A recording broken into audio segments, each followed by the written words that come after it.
Ассалаумағалейкум достар, сіздермен бірге Америка құрама штаттарынан қарапайым қазақтың баласы Жасұлан.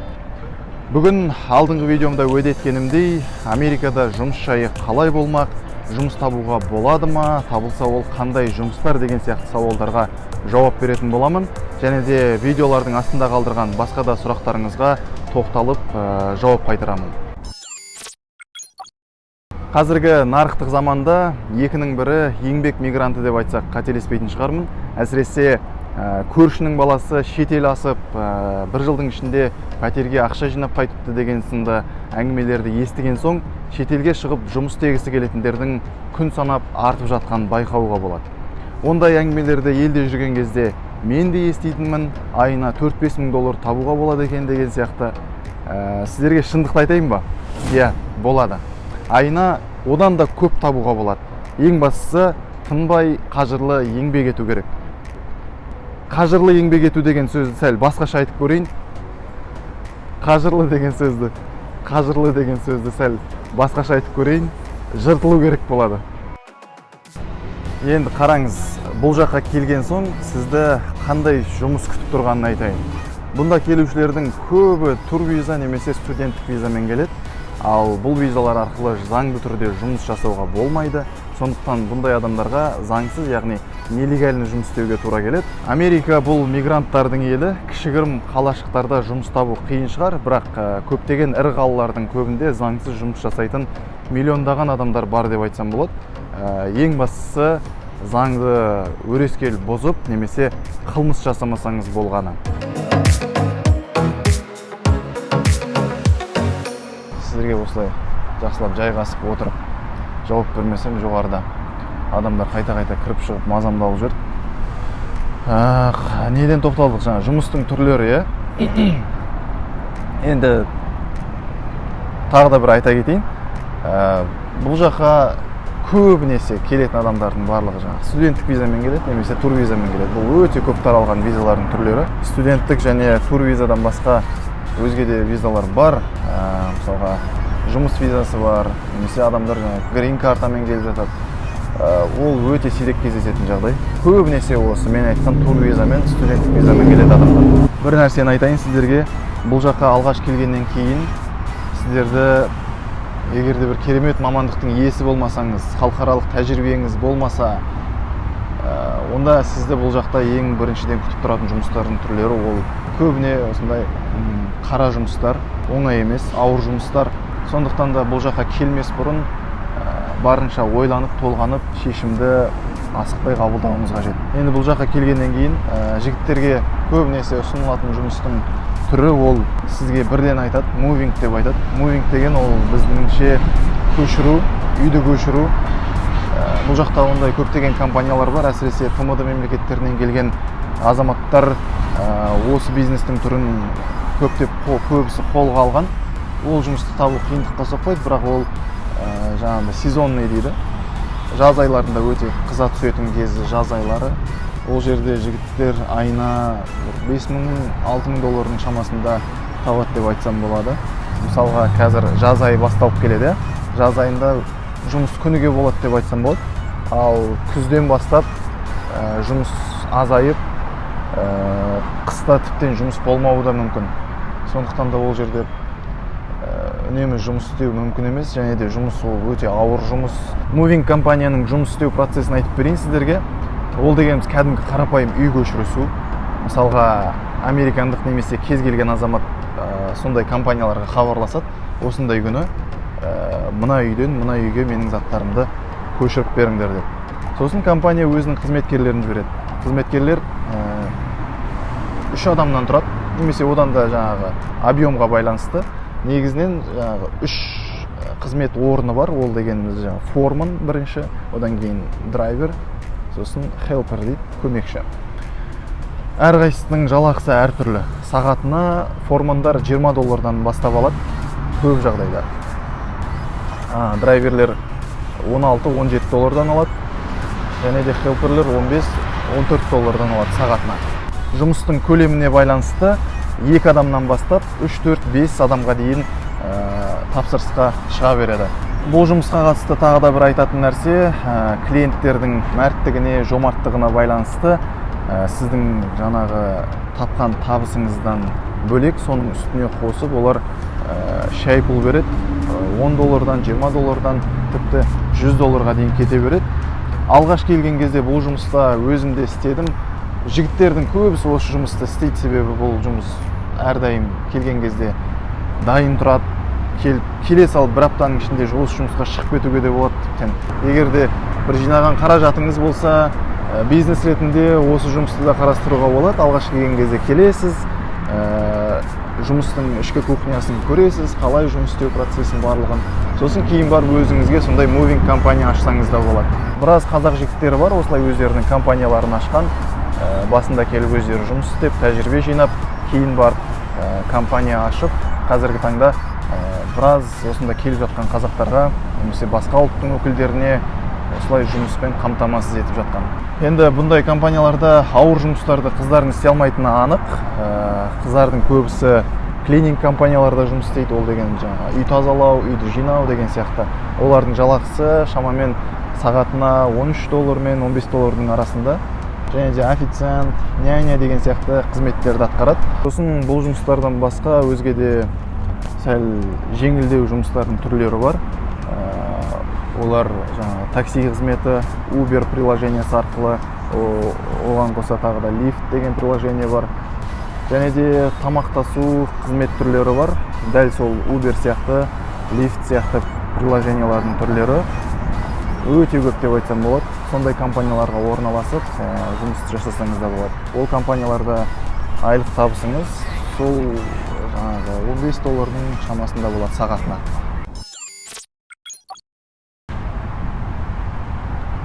Бұл мен айтқан жұмыстың түрлері сіздің Америкаға келгеннен кейін алғашқы жылдары істейтін жұмыстарыңыз осы болады.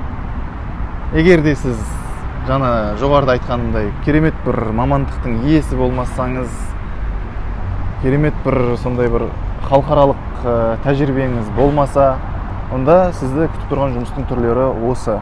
Бұл енді сіздің мәңгілік өмір бақи істейтін жұмыстарыңыз деп айтып отқан жоқпын. Осы жаққа келесіз, келгеннен кейін тәжірибе жинайсыз, тіліңізді жетілдіресіз, оқуға орналасасыз деген сияқты ғой. Сосын барып басқа да мамандық бойынша жұмыстарды қарастыра беруге болады. Енді келе салып мамандық бойынша жұмыс істеймін деген ондай бұл жақта жүрмейді. Неліктен олай десеңіз, алғаш келгеннен кейін сізге Қазақстанда алған біліміңіз жарайды, бірақ сіздің дипломыңыз бұл жақта өтпейді. Яғни осы жақтың білім ордасын тәмамдап, мамандық бойынша арнайы сертификат немесе диплом алуыңыз керек болады. Енді көптеген адамдар видеоларымның астына өздерінің пікірлерін жазған екен, толғандырған сұрақтарын қойған екен. Соларға барлығына жауап бермесем де бір шамасына тоқталғым келіп отыр. Олай болса бастайын. Love my Айдар деген жазған екен. Өте керемет, қысқа да нұсқа, алға және қазақ тілінде дейді. Көп рахмет. Алға қазақ елі дейді. Канадаға немесе ақш-қа көшкім келеді, дайындалып жүрмін. Маған ақыл айтыңыздаршы, Канада жақсы ма әлде Америка ма дейді. Ешқандай мемлекетті жақсы не жаман деп айта алмаймын. Әр мемлекеттің өзіндік бір жақсы тұстары бар, жаман тұстары бар. Сондықтан да ешкімге ешқашан кеңес бермеймін, мына елге көшіңдер, мына елге барыңдар деген сияқты. Қазақтың қарапайым баласымын деп бастағаннан ақ белгілі, ана тілге құрмет, әрбір қазаққа міндет. Інім, нағыз азамат екенсің, тілегіңді Тәңірім қабыл етсін. Жоламан Сейлов дейді. Көп рахмет, Алла разы болсын. Ринат Рысқалиев дейді. Қазақша сөйлесе қуанатын болдық қой дейді. Бұл сөздердің де бір жаны бар. Райдман дейді, өзіңіз жайлы және ақшта немен айналысып жүрсіз, соны түсірсеңіз жақсы болар еді дейді. Бұл жайында мен басқа бір видеода қысқаша жауап берген тұғымын. Бұл жаққа отбасымызбен оқуға келгенбіз. Оқиық, жұмыс істейік, жетілдірейік, өз-өзімізді жетілдірейік деген сияқты сондай мақсатпен келдік. Құдай қаласа 2-3 жылдың көлемінде қайтадан елге қайтатын боламыз. Әділ Дәулет, шетелдегі қазақ бауырлар аман сау жүріңдер дейді. Көп рахмет. Кенже Симбаев, керемет бауырым, Алла жар болсын, қазақтар барса көмектесіңдер дейді. Көп рахмет. Маған жекеме инстаграмға жазады көп адамдар.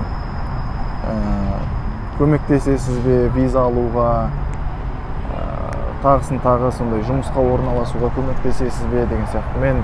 Маған жүздеген адамдар жазады. Мен барлығына көмектесуге шама шарқым жетпейді. Барынша ақпаратпен сіздерге бөлісуге тырысамын. Осылай Америка жайында шынайы ақпарат беруге тырысамын. Қандай сұрақтар мазалайды, сол сұрақтарыңызға жауап берейін. Аккаунтым әрқашан сіздер үшін ашық. Сондықтан да жазыңыздар сұрақтарыңыз. Сосын бір айтатын нәрсе, жекеме жазасыздар ма, бірден сұраққа көшіп, қандай сұрақ мазалайтын соның барлығын жазсаңыздар деймін. Себебі маған көп адам жазады шыны керек. Оның барлығына мен біреулер сәлем дей салады да қоя салады, мен оның барлығына сәлем деп жазып отыратын уақытым жоқ шыны керек. Нұржан дейді. Ассалаумағалейкум қазақ бауырларым. Қайда жүрсеңдер де аман болыңдар. Рамазан айы мүбәрәк болсын дейді. Уағалейкум ассалам Нұржан. Рамазан айы баршамызға мүбәрәк болсын. Тілеген дұға тілектеріңіз қабыл болсын. Орал Мәденбек дейді. Шүкір қазақ тілінде ютубта қызықты ақпарат пайда болыпты ау. Осы күнге дейін жетпеймін бе деп қорқып едім дейді. Иә, қазақ ютубы жай болса да алға жылжып дамып келеді. Оған бізде бір өзіміздің үлесімізді қосып жатырмын деп ойлаймын. Рахмет көп. Алтын Үмбетова дейді. Күшті дами бер бауырым, үлкен рахмет саған. Сізге рахмет. Жандарбек Молдашев, Аллаға шүкір қазақша ютубта сөйлеп жүргізуші дейді. Ерлан Жүсіп, Американың адамдары серуендеуге иттермен шықса, ал қазақтар балалармен шығады дейді. Иә, оны мына бір видеомда айтқан едім оның туралы. Өз басым жеке бұл үрдіс өзіме қатты ұнай қоймайды. Итпен серуендеу деген сияқты, білмеймін, бір қазаққа жат дүние сияқты. Ит асырағанша өзі Құдай көптеген балаларды асырап, жетілдіріп, тәрбиелеуді жазсын Құдай қаласа. Гүлмира Ислам, ал өзің кімнің баласысың? Депутат, меценат, әкім, бизнесмен дейді. Айына $1000-2000 пәтерақы қазақтың қарапайым баласы төлей алмайды дейді. Дұрыс айтасыз. Әрине қарапайым қазақтың баласы төлей алмайды ондай ақшаны. Министрдің баласымын. Кім табады? Қай министрдің баласы екен? Соған $1000 счетына салып жіберем десең. Ешқандай да министрдің, әкімнің баласы емеспін. $1000-2000 дегеніміз ол бұл жақ үшін көп ақша емес. Қазақстанмен салыстыруға келмейді. $1000-2000 деген әрине Қазақстан үшін үлкен ақша. Бұл жақта ол көп ақша деп айта алмаймын. Сәйкесінше бұл жақтың шығындары да көп деген сияқты ғой. Қызықсыздар, Гаухар Сақыбаева. Жасұлан ұлым сәлем, видео дұрыс, рахмет. Жастардың бәрі кетіп қалса біз қайтеміз. Қытай басып алады ғой қазағыңды. Ата-бабаның күресіп алған жерін Қытайдың қолында кетпесін. Ер туған жерінде, ит тойған жерінде дейді ғой дейді. Қазақтың жастарының барлығы шетелге кетіп жатыр деп айта алмаймын. Қазақстанда жүрген көптеген мықты жігіттерді білемін, достарым бар, елде жүр. Олар да осылай біз сияқты шетелді асып, білім алып, жетіліп, елге қайтадан оралып, қазіргі таңда елдің қамы үшін қызмет етіп жатқан көптеген мен достарым бар, таныстарым бар. Сондықтан да Қазақстанды бәрі тастап кетіп жатыр деп айта алмаймын. Бар, енді ол өтірік емес, Қазақстаннан кетіп, түбегейлі көшіп кетіп жатқан қазақтар бар. Қазақтардың барлығы көшіп кетіп жатыр деп айта алмаймын. Сондықтан да ешқандай уайымдаудың қажеті жоқ, уайымдамаңыз. Құдай қаласа елге ораламыз бізде. Бұл жақта қалатын ешкімнің ойы жоқ. Мақсат өте керемет ақпарат. Сендей қазақтың жігіттері көбейе берсін. Қазақтар осылай өз тілінде ақпарат берсін. Бауырым, жарайсың дейді. Сіздерге де рахмет, барынша осылай шынайы өз тілектеріңізді жазып жатыр екенсіздер. Баршаларыңызға рахмет. Мама амам дейді. Керемет жүргізеді, интеллигентный и доступно. Артық сөз жоқ. Менің інім Қайрат 83 жылғы Сан-Францискода дейді. Рахмет. Қайрат дейді, 83 жылы Сан-Францискода. Бір жігітті білем, Қайрат деген, мүмкін сол шығар Сан-Францискода. Кеңес Тоғызов дейді. Кімнің баласысың дейсің ғой, ауылда жүргендей, жарайсың жеке дейді. Ассалаумағалейкум, кімнің баласысың дегені қатты ұнады дейді. Асхат Бегешев, молодец бауырым, жарайсың, Орландодан сәлем дейді. Осында ақшта жүрген бір қазақ қой деймін. Сәлемді қабыл алдық, рахмет. Мақсат Бралиев дейді, өзге елді байтқанша қазаққа ақша түсірейік ағайын дейді. Өзге елді байтып жатқан ешкім жоқ мұнда. Қазақтар білесіздер ғой, бұл жақта жұмыс істеп жүрген қазақтар, олар жиған тергенін бәрін елге жібереді. Сондықтан да Қазақстанның экономикасын көтеріп жатыр деп айтсақ болады. Тәңірберген Беспаев, бауырым, мына әңгімең ұнады. ақштың қыр-сырын қанаттың киноларынан ғана емес, келешекте сенің роликтеріңнен қанық болатындығымыз бәрімізге аян, әсіресе қазақ тілділерге жағымды хабар. Мыңда бір рахмет, іске сәт, алға Қазақстан дейді. Рахмет, көп рахмет. Қанаттың видеолары енді ол бөлек қой енді. Зарина Ермекова, менің сестрам тұрады Америкада, Бостонда, 2,5 жыл болды дейді. Әпкеңізге сәлем, Замира, Лос-Анджелестен. Нұргүл Абдикаримова, өз еліңе, өз жеріңе еш нәрсе жетпейді ғой дейді. Әрине, сізбен толықтай келісем. Қалабай Ерденбек дейді, қазақтар не тіршілік жасап күн көріп жатыр дейді. Қазақтардың, жоғарыда айттым ғой жұмысқа байланысты. Қазақтардың барлығы осы жұмыстарды істеп жатыр деп ойлап қалмаңыздар. Әркім әртүрлі ғой енді. Мен сіздерге айтып отқаным, бұл жаңадан келген қазақтар.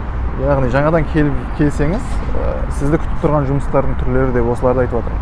Кейін уақыт өте келе басқа бір сондай өзіңізге байланысты, өзіңіздің қабілеттеріңізге байланысты жұмыстарды іздестіріп қарастыра бересіз.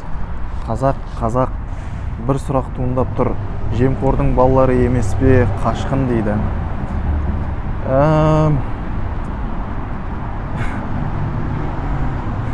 Қызығы адамдар. Жемқордың балалары бар шығар енді, Құдай біледі оны, бір Құдай біледі. Менің өзім жеке танитын, араласатын адамдар, білмеймін, айта алмаймын олай деп. Көпшілігі оқумен жүрген балалар, болашақ бағдарламасы бойынша жүрген балалар. Айтпақшы, болашақ демекші, алдағы уақыттарда болашақ бағдарламасы бойынша оқитын студенттерден арнайы сондай бір рубрика бастаймын, Құдай қаласа. Сұхбат алып, әркім әртүрлі мамандықта оқиды ғой. Солардан мамандықтарына қатысты, жалпы оқуға қалай түсті, соның қыр-сырымен бөлісіп, сол бойынша ақпараттандыратын боламын. Сондықтан да күтіңіздер. Бағдат Садыбеков, жарайсың Жасұлан, бір сұрақ бар еді, қандай жолмен барсақ болады Америкаға? Кеңес берші, өтініш дейді. Енді жолдар көп емес, енді бұл жаққа келетін сол тур виза мен студенттік виза ғой. Елшіліктің сайтына кіресіз, арнайы анкета болады. Взнос дейді, алғашқы $160 ма, соның шамасында төлейсіз, сосын анкетаны толтырасыз. Сол жерде сізге қатысты, сіздің отбасыңыз жайлы, жұмыс орныңызға байланысты ақпараттар болады. Солардың барлығын толтырып, солай жазу керек болады. Сосын сізді елші собеседованияға шақырады. Сол жерде, сол анкетада толтырған бойынша барынша сол бағыттан ауытқымай, қандай мақсатпен, нендей мақсатпен ақшқа бара жатқаныңыз туралы мәлімдеп беру керексіз. Сосын сол елші шешеді сізге визаны бере ме, жоқ па деген сияқты. Гүлназ Умаралиева, молодец, видеоңа рахмет, бірақ қазақтар қайда, көрсетпедің ғой дейді. Видеомда екі қазақты көрсеттім. Ол кездескен қазақтар ғой. Арнайы бір қазақтармен келісіп, сендерді түсірейін деген сияқты ондай жоспар болған жоқ. Видеоның тақырыбы да солай жазылып тұр. Мен ол жерде қазақтарды көрсетіп жатырмын деген жоқ. Қазақтардың тұратын жерін көрсетіп жатырмын дедім. Сондықтан алдағы уақытта жеке-жеке бір қазақтармен келісіп, жоғарыда айтқандай арнайы сұхбат алып деген сияқты бірінен бір бизнеспен айналысатын қазақтар болса, соларды түсірерім мүмкін. Жанар Бектасова, рахмет, осылай қайда жүрсең де ана тіліңді ұмытпа. Бір-біріңмен кездескенде де тек қазақ тілінде сөйлеңдерші, өтініш дейді. Каналыңа да осы ниетпен жазылдым. Каналың дами берсін, қызықты ақпараттар көп болсын дейді. көп рахмет сізге де.